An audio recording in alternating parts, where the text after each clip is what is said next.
Welcome to yet another unboxing video on the Watch Kaki channel, and today I'm very lucky to have a good friend of the channel loaning me this Seiko here to be unboxed. Alright, I really thank this friend of mine very much for generously loaning his watch.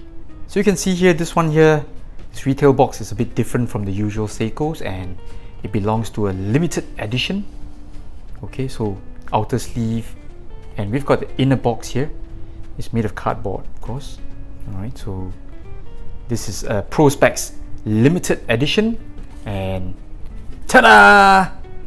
So we have this limited edition SPB207, and this is also known as the Baby Marine Master or MM200.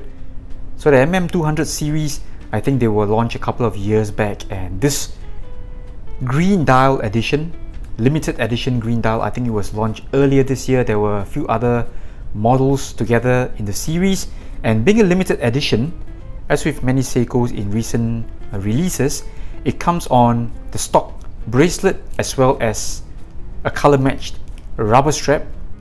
On first impressions, the sunburst green dial is already looking so good. You know, really nice light play here. And we've got a hang tag here. It says it's the 140th anniversary edition Seiko. Let me just see what else is inside the packaging. And this is the reference number SPB207J1. Alright, so these days they always have SPB something for the mid to high range Prospex divers, and I think this is one of those, you know, sitting inside this zone here, mid to high range. I've zoomed in a bit to let you take a look at the watch close up. So you can see it's got really nice dial.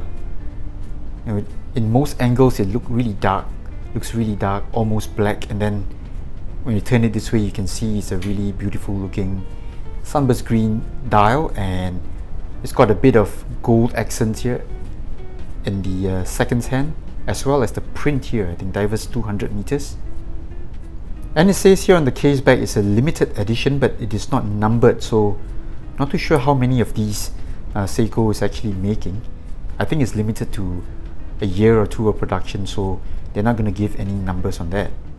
So on first impressions, this one really looks like a solid, well-made diver watch.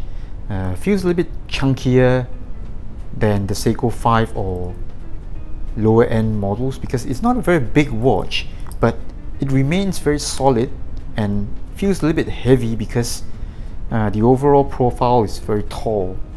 Here, the case and case back, I think it's pretty thick. I am going to measure it in detail in the full review.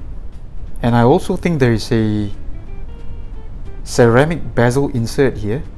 Alright, I've handled a few of those king turtles and king samurais, and this one here, you know, feels exactly the same. It's got that glossy ceramic bezel insert. Alright, so I think it should be the same, but over here I'm just really liking this side profile here, the case side profile.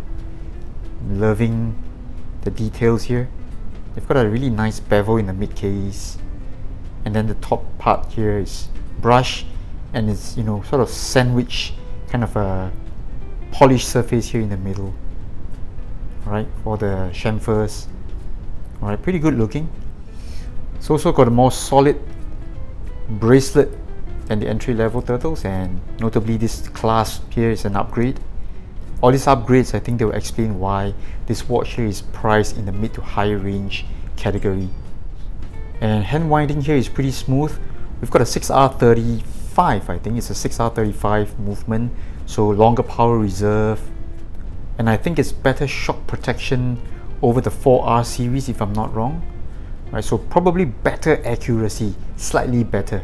Okay, still not COSC certified, but I think on paper it is still an upgrade over the more entry 4R movements. So let me just squeeze in a really quick wrist shot here, because this one here is actually sized according to my wrist. Fits me very well. I think we have the same wrist size. Alright, so thank you very much.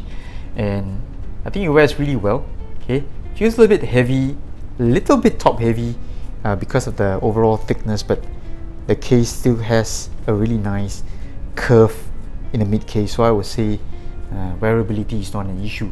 This watch I think is about 42 millimeters case size, So overall, a pretty solid looking watch. First impressions are really good. I'm going to do a full review in the next few weeks that I spend some time with it. Alright, so stay tuned. This is the Watch Kaki. I'll see you next week for more videos. Bye bye.